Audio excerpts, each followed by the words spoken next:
below zero hits us in life. Built for the cold, you say? That ain't right. Too cold for the average Joe, just right for those who hear the show. In the image of greatness you were made, but taught by the world to be played. A new generation, we're building. No victims, we're creating. Them haters, keep hating, cause Gen Zero, we blazing.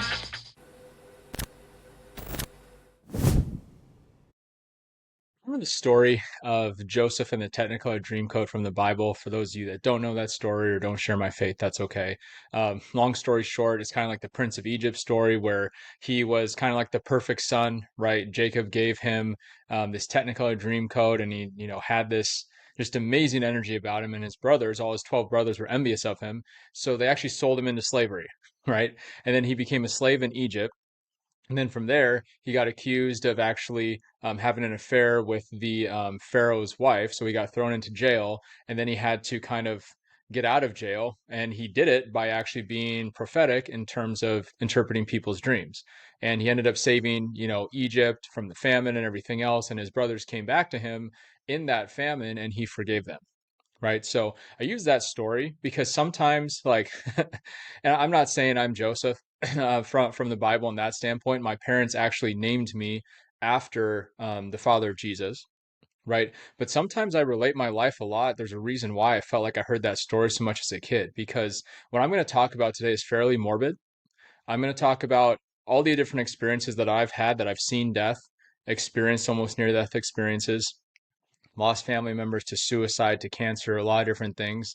And yet still through all of it, didn't I just never blamed God. I was mad, but I knew it wasn't from him. There was a reason for it. I want to teach you today the systems that I learned of how to deal with things emotionally, things that I wish I had dealt better on. Right? There was a very dark period of my life in my early 20s, late teens that I'm going to share today. I'm even kind of nervous sharing this because I just remember all the emotions and they start to pour back, and I'm being very, very vulnerable today with a lot of things that I experienced. But before I get into the topic of death today, I do want to share my journey, right? So I was what you call consider like, hey, a good Catholic boy. Like, I never partied, I never drank. I had dated girls, but I never had the intent to sleep with them or anything. And that was all the way through like college and my young adult years. Just never got involved in that scene. I think fitness actually helped me avoid a lot of it because I just wanted to be very healthy. But I remember being a good Catholic boy and I would always serve at church. And my exposure to death was pretty early because I was an altar boy for like all these funerals. So I would literally hear eulogies every single week. I would see, all these families grieving the death of one of their loved ones. And I was like, man, this is tough. This is hard. Not only to realize over the next 10 years, I would be experiencing a lot of that personally. Okay. But before, I never believed in sharing all these struggles before until there was like victory on the other end, right? Like, I got through it. You never share your struggle because then it's just, you're kind of seeking attention and you're almost like seeking pity. Like, you use it to serve people by actually succeeding through it and overcoming it. And then share your story. Okay. So this is my journey from 2007 to 2012, just to give you an idea of the type of things that I overcame and what I was able to accomplish while all this was going on. So I'm going to paint my story a little bit as far as like what I was able to do from 2007 all the way until now, and then share with you over the next probably 8, 9, 10 episodes as I go through all these different D's that I've experienced. Today is on death, right? How I was able to do it, regardless of what was happening around me. So while I was in high school, right, 2007 to 2012, by my senior year, right, I went from basically a no-name athlete at a very top high school in Portland, Oregon. To give you an idea of their program, right, our senior year, we won 10 state championships at the highest level, 6A. I'd say over the last 10 years, this high school, Jesuit Portland, has been ranked the number one high school sports program in the country probably a couple times in the last 10 years. So it's a very high caliber. Like, a lot of my peers, some went on to play in the NBA.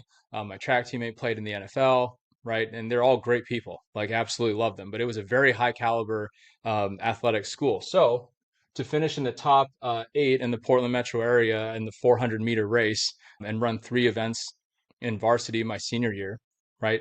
On top of finishing my high school career as a class salutatorian. I had one A minus. Uh, that one A minus. It was in English, junior English. I got a 92.7, and we don't have weighted grades at that school. So some schools have like weighted grades, and you can have over a 4 point. Whether I got fives on my AP math classes and all that kind of stuff, but that wasn't weighted, so it didn't contribute anything. It was like either you got an A or you didn't. So I had one A minus, and I also that year qualified on the tenor sax for an international band conference. So I was kind of doing a lot of things. I was doing sports, I was doing grades and academics, I was doing music, and on top of that, I was also kind of chosen as a leader to lead different clubs, from our diversity club to many of our Jesuit retreats that we had. I was one of the main leaders on quite a bit of those. And even the awards that we'd win every year, I tended to rack up a couple awards every single year, whether it was in like, PE or whether it was in, history class of all things, just really sometimes random. But I would get these different awards, right? And everyone's kind of looking at me like, geez, Joe, like how many of those you got this year? That was just kind of what I was used to because I just wanted to win. I wanted to be successful. I wanted to do well in everything that I did. My parents taught me well. There was one award at graduation, right? That's a very special award where our school, our senior class votes on one man and one woman who they feel would drop everything to like serve them, be there for them, help them, do anything they could to make sure everyone in the class was okay. I was the guy. And then my really, really good friend Garme, she ended up running track at Stanford, just to give you like an idea of the caliber of people I was around, right? They voted us. And it was really cool. So I leave high school realizing all these things that I've done. I also get into Marquette University in Milwaukee, Wisconsin. The program I got into, right, typically has on average about 1,000 applicants a year. They accept 14 of them. I was one of them. Of those 14, two get selected to have the internship to work with the kind of like, what do you want to call coveted internship, working with the men's basketball team, their main revenue producing sport. I was one of the two, and I actually didn't do it. And I'll share why. That's a different story. But I'm just sharing with you all this stuff. This isn't to brag. This is to share with you. I've been kind of doing the right things. Like I feel like Joseph from the Bible, like I'm doing the right things. I'm doing well in school. I have good grades, like all that type of stuff. Like why God has all this started to happen to me. You're going to hear that throughout the next few episodes. Okay. So that's through 2012. Now, 2012 to 2020 was my character building years. 8 years in like sales, network marketing, very minimal results, working crazy hours. Like I would literally, not even kidding, probably put about 40, 50 hours into my sales job at the time, then put about another 40 to 50 hours into building my network marketing business and still holding on to the relationship with my girlfriend I had at the time. And it was just it was a lot of character building years. I'm not going to touch too much on this right now. There's going to be more of this coming, but just to give you an idea, it's kind of like everyone sees like what I'm doing now with seventh level and training and with working with Jeremy closely and doing all these things and podcasts, traveling to LA. A lot of people see that, but they don't understand the character that was built in the quiet for about 8 years with not really much results to show. Now, from 2020 to 2024, was where I finally started to see some financial success, some career success, some business success, right? I would say from my late 20s to early 30s, cumulatively, I was able to kind of over those couple year span, make $1 million in personal income. Okay. From a business perspective, I built 3 different books of commercial truck insurance business, right? My first book in 2 years, I built to 7 million in premium. My second book, I would say I helped scale a book from about 15 million to 25 million. To this day, that book at the company is still the largest book of business in the entire company. They're probably, they're a mid 9-figure agency right now. And then my third I just finished, I almost got to about 5 million in 1 year while also managing and training an office of 30 to 40 sales reps. Okay. I'm also been the seventh level cold call coach for the last couple years. Seventh level is actually a top 10 global sales training company. I get paid to go speak for them at all their events. I get flown around the country to train companies in person. Just a couple weeks ago, I trained almost a 10-figure business that's just kind of just what I've been able to do now because of the platforms that I have and I'm very, very grateful for, right? In the meantime, I also probably have become in the best shape I've ever been in my life. Now, I'm going to go into a whole disease section in a couple episodes of things that I have faced doing all this, and you guys are going to be like, how is that possible? I think just a big part of it is the God. God has a reason here, but I've maintained around a 10 to 12% body fat for the last 21 years or so. I've always fortunately been able to see my abs. That's not to brag. I've never missed. I've never missed. We're at like 252 plus consecutive months and counting of never missing the gym and being on a health regimen. So that's just what I've done. And I've gotten to a level where a lot of the weights that I lift, like I'm like 163 right now, probably, max bench at least like 335. So just to give you an idea, it's not to brag. That's to be like, look, I put in the work. I've been doing it for a very long time, right? Everyone sees overnight success. No, it's not overnight. It's been the last 21 years. Okay.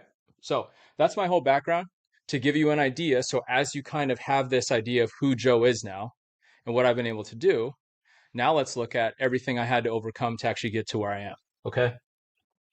If I get emotional here, I do apologize.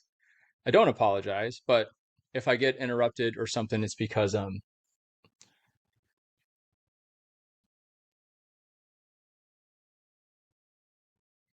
it's been very hard for me. In 2010, my junior year, I just remember getting such a bad fight with my parents. They had different restrictions on me that I didn't understand. I'm the oldest of six kids. We didn't have a lot of money.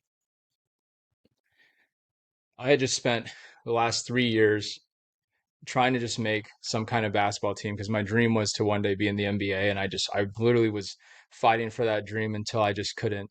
I didn't have the resources these other kids did. I didn't have the AAU clubs. I didn't have any of that. I literally had my rusty basketball hoop and outside, even though it was Oregon and in the rain. Practiced every day, and I got cut. At the same time, my girlfriend at the time broke up with me. At the same time, I just never felt like I could do anything right at home with my parents. I would show up to school being like happy go lucky Joe as a facade. I was embarrassed that we didn't have a lot of money and I had to take, public transportation everywhere. And it wasn't like I was close. It was about 45 minutes to an hour just to get to school, 45 minutes an hour just to get home. And I see all my close friends, and it's not their fault. Like I'm not mad at them. But just at that time when I see them all driving their new Beamers and Mercedes and, the school had a lot of money. It was really embarrassing. And in 2010, I just remember I'm walking along the main road of our place, got in a really bad argument with my dad. And I'm just like, you know what? I don't think anyone would care if I just jumped out of a car right now. I don't think anyone would. Everything I'm doing, no one really cares. And then I get a special text from a very close friend randomly. It was God. But through my close friend, she said, Joe, I love you, and so many other people do. That's all she had to say. So I ended up not jumping out of a car that night. Okay. So that was in 2010. Went through a lot of healing with my parents, but it was still pretty bad to the point that I just wanted to move as far away as I could. Despite getting into that program that I went into, I traveled all the way to Milwaukee, Wisconsin from Portland, Oregon to get as far away as I could from just a lot of things. I'm going to share it throughout, right? That's for a different story. 2012, I'm never going to forget this. This was when I found out I was actually literally selected to work with the men's basketball team at Marquette, that one internship. Remember, 1,000 applicants, 14 a year make it to get selected for this internship. I was one of them. We're at this banquet. I get this call from my cousin.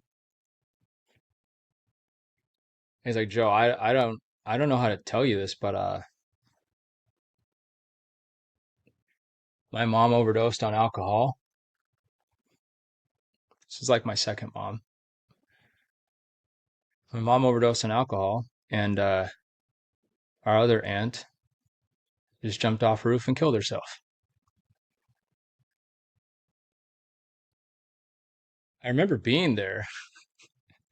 at this banquet. I'd stepped out or whatever. We're celebrating. Men's soccer just made it to the Sweet 16. That was my first internship, and everyone's having a good time, and I'm sitting there like, what just happened? We're all walking back from it too, and I'm just quiet. Everyone's celebrating. It was a good season. Everyone's excited for Christmas, and I'm sitting here like, okay, it sucks. And then, probably about a week later, get a call from my mom, and my grandpa was diagnosed with stage 4 cancer.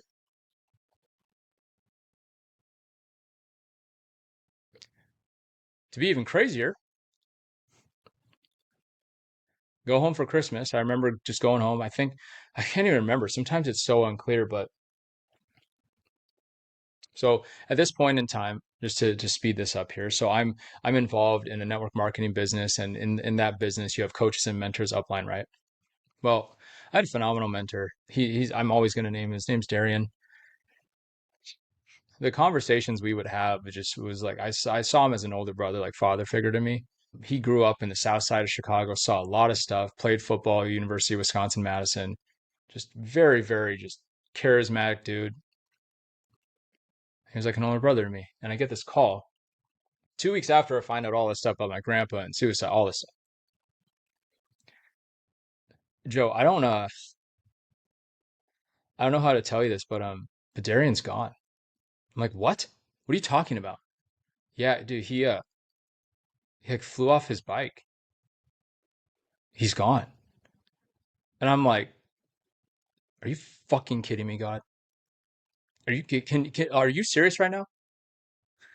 That was that was the one time where I was like, it felt like I wanted to blame God. I wanted to be, why is all this happening? Like all this good stuff, why? Why?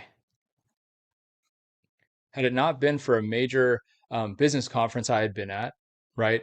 When God places a big dream on your heart and you go for it, the devil is going to give you an equal and opposite resistance. And I knew then this is where I started to develop the system. The greater the victory, the greater the struggle. This is what I have to embrace. It sucked. I don't think I really absorbed everything that I went through in 2012 until I was about 26 or 27, because I was 19 at that time. I was 19. I didn't understand. What's even crazier is like growing up in, my parents did everything they could. We didn't have the biggest house, probably like a 1,500 square foot house or something. Forgive me, mom and dad, if you're listening. Maybe that's not the size, but it wasn't crazy big, like 3 bedrooms or whatever, 6 kids, right? But then my two cousins, whose mom just killed herself, didn't have anywhere to go. So then they were staying with us. So now all of a sudden, an 8-person house became a 10-person house.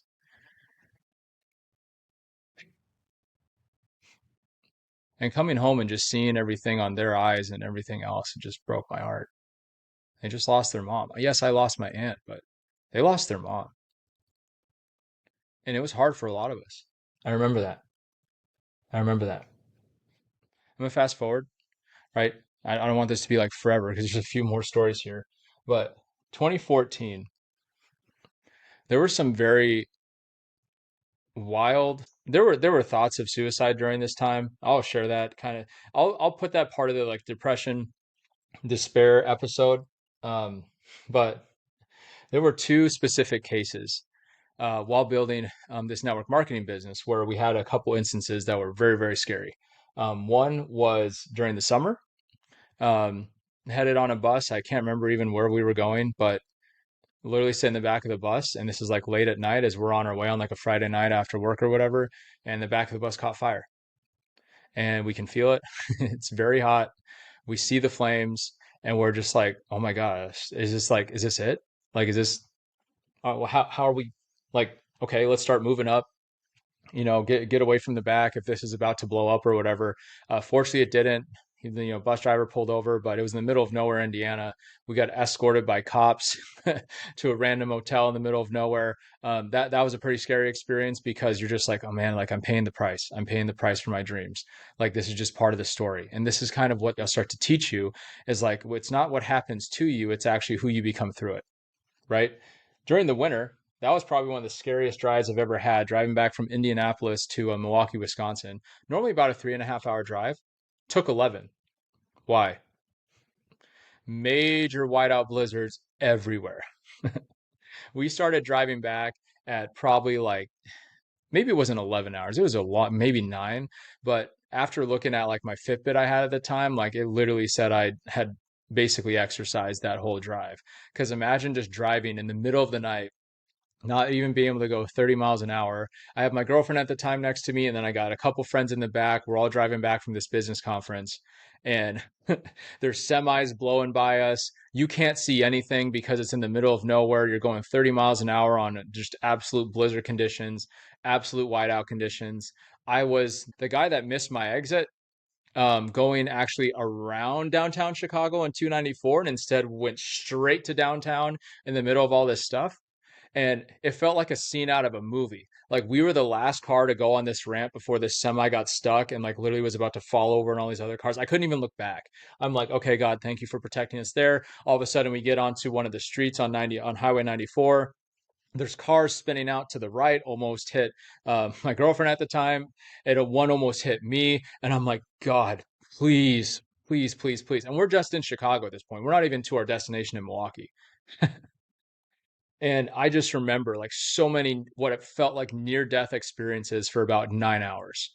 Um, I was looking forward to the day I'd tell that story because it still doesn't seem real today. 9 hours coming back in absolute blizzard whiteout conditions because I was just paying the price for my dream.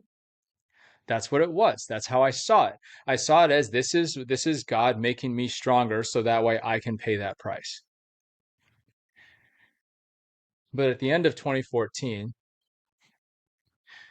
my grandpa passes away. I remember telling you about 2012 is when he got diagnosed with stage 4 cancer. He ended up making it through that, got a bunch of chemo, but it was only a matter of time I kind of felt before something might come back. And unfortunately, it did. And in 2014, um, I remember, and maybe I have the years off transparently. As just sometimes the stories just, I wish I had written it all down back then. But I just remember that summer actually. It was pretty wild where we go visit Hawaii. We already know this is probably the last time we're going to see our grandpa because he has, now bone cancer. It's metastasized to his head. He had the size of like a golf ball in his head, lost all his hair.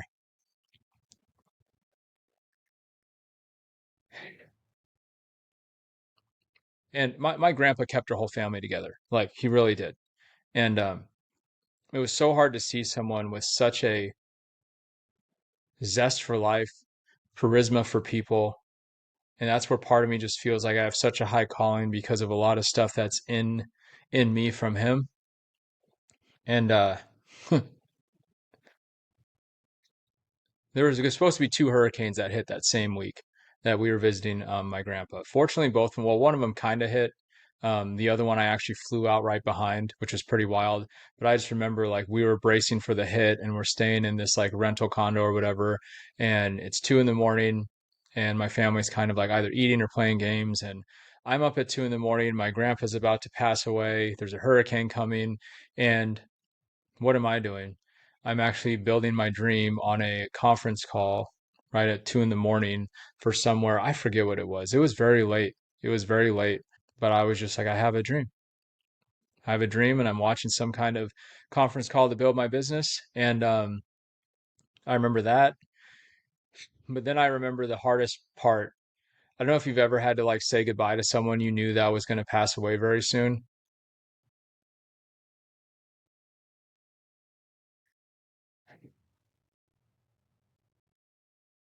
I just remember hugging my grandpa for the last time and just being like, Joe, I love you so much. And I'm just like, I'm never going to see you again. I'm never going to see you. I cried in the airport. I cried on the flight home. I didn't even care there were hurricanes going on, if it was going to hit the plane or not. I didn't even care. I'm just like, it's the last time I'm going to see my grandpa. He ended up passing away that fall. I spoke at his funeral, couldn't keep it together because a couple days before his funeral was my birthday, and he would always give me a call on my birthday. It just wasn't the same. That was very hard. That was very hard. But I still didn't give up on everything that I was doing. I was still working. I absorbed it, but I had to perform. I had to keep going. Like I couldn't let it stop me. I couldn't do it because I literally sat there and I'm like, all right, now it's for him. Now everything I'm doing is for him. It just kept giving me another reason. Give me another reason. There's a reason why I'm facing all this now. Okay, there's a lot of other things that were happening at this time that I'll share in another episode, but this is just the death side of things. Okay, I'm gonna fast forward to 2019. My girlfriend at the time and fiance at the time, we had not communicated with her family for 7 years because during about 20, I want to say 2013 to about 2020, they made up something in their mind that I was a bad influence, that I just wanted to use her to build my business, all this type of stuff. So it was basically she had to choose them or me. She chose me. And for 7 years, no holidays, nothing, no communication, nothing. We did not even communicate with her family, which led to a lot of arguments, which led to a lot of frustration, a lot of hurt, a lot of heartache. And there was one time we got in such a bad fight that I drove off. And this is one critical, I talked about in a previous episode, critical mistakes. This could have been one critical mistake that God saved me from. Never get in your car pissed off. Never. Never get in your car pissed off. Because there all of a sudden some kind of energy takes the wheel and it's not you. And I just remember going up this up ramp or whatever, and I got out of control, and it literally, like, I don't know how God, like, I thought my car was going to flip over, and I thought that was it. And for some reason, my car just stayed on the road. I'm freaking out. I'm hyperventilating. Felt like I almost just died.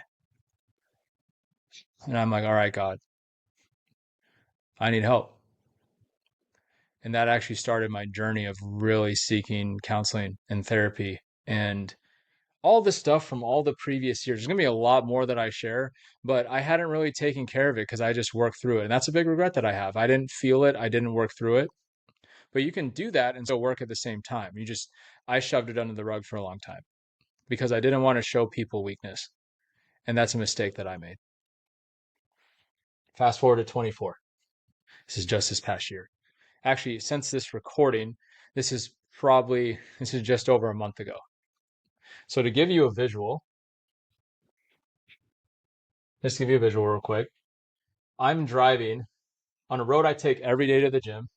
Here's the main road, right? And this is me right here. I take this every single day to the gym. So I'm not thinking anything of it. There's like a hill here, and there's cars coming this way, typically 40, 50 miles an hour. Now, I'm driving here really, really slow because it's starting to snow. It's kind of black ice, but I'm not thinking much of it because I'm used to driving in Wisconsin, whatever. Well, my car actually doesn't stop. And then all of a sudden I press the brakes and it's still not stopping. And then I'm starting to see these cars coming. I'm like, oh my God, are you serious right now? Like, stop, stop, stop, car stop, car stop. I'm like holding the wheel. And then all of a sudden this car's like right here. And I'm like, are you kidding? And I'm like, I hold onto the wheel and I'm like, oh my God, this is it. This is it. And then the car stops about 5 feet from where I'm at. And I start crying. I pull over and I start driving. I catch up to this car at the stoplight right behind. And on the back of that car, it says, do you follow Jesus this closely? Can't even make this up. And that's when I knew I had to share this story. That's why I knew I had to share this podcast. That's when I knew that I had to write this book. That's when I knew everything that I've gone through over the last 13 years I needed to share. Because he's not done with me yet. And there are things that I can teach people to overcome the D's in life and not blame the God. All right. So here's that system. Okay. And I'm going to talk about this every single time when I go through a major D. Here's what you need to do. You need to feel what you feel. When the emotions come in, there's pain done into your life, something happened to you or whatever, like you need to feel it. This is the biggest regret I have in my early 20s is not actually taking time to feel the emotions. Write it out. Let God heal the rest. If you just feel like you're feeling, but you're just like, where the heck it still really hurts, pray into it. Now, you don't have to share my faith. Maybe it's something spiritual, maybe it's just some meditation, whatever. Have the universe heal you then. You need to do that, right? Step number 3. How can I use this as a story? How can I turn this into a story to like help other people? How can I turn it into a story that it's like, hey, this is God used me through this, or this happened to me and now this is my testimony, right? Because now the focus goes off you and woe is me and poor me and what I consider, quite frankly, the dumb victim mentality that I will never stand for, and I will help you guys overcome that, because there were times where I wanted to play victim. There are times where it was coming at me. There's nothing wrong with that, because that's the devil. He's going to try and put you in a victim mentality. But if you continue to sit there and be like, oh, woe is me, I can't do this and can't do that because this has happened to me, I encourage you, how can you use that story to serve other people? Because then you can also become an excuse eliminator. That's why I start this show. Too hard for the average Joe? Just write for me and the listeners of this show. I'm going to eliminate excuses for people, so they can see no matter what happens to you in life, you can be someone else's breakthrough and give them hope by you eliminating the excuses that they don't understand they can overcome because they have a limiting belief. And part of that's just because of what they see. They don't see anyone else that's overcome that. So by you actually taking your experiences, feeling it, but actually getting the wisdom and perspective to then use it as a story so that way other people can eliminate their own excuses, you develop a deeper purpose for your life. You develop a God-given purpose for your life. Because there are people out there that only your story can touch, that only your story can impact, and that only your story can give hope. And if you stay quiet and you don't overcome it yourself, and you just kind of like, sit in quiet desperation for your life and don't use that to go serve other people, you're never going to experience the true blessing that I believe that God has in the calling of your life. Because just through sharing this already, I'm hearing all these stories of people. I've had amazing conversations just a couple episodes in. Because we're at a spiritual war, my friends.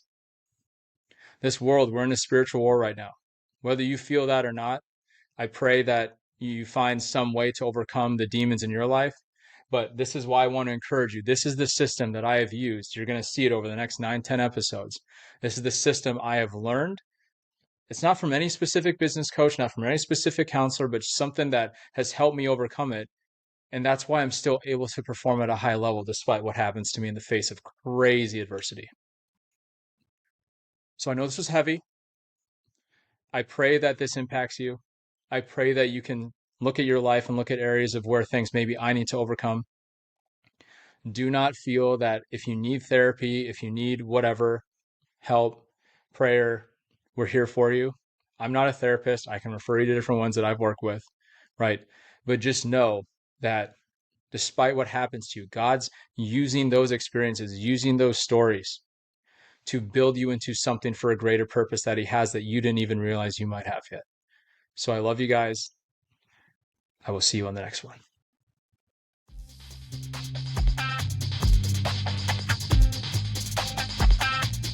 This is where winners learn to be great. Built for the cold, you say? That damn straight. The lessons, the love, the insights from above. Hope you take them and grow, even with another cup of Joe. Thank you for dropping in and listening to the show.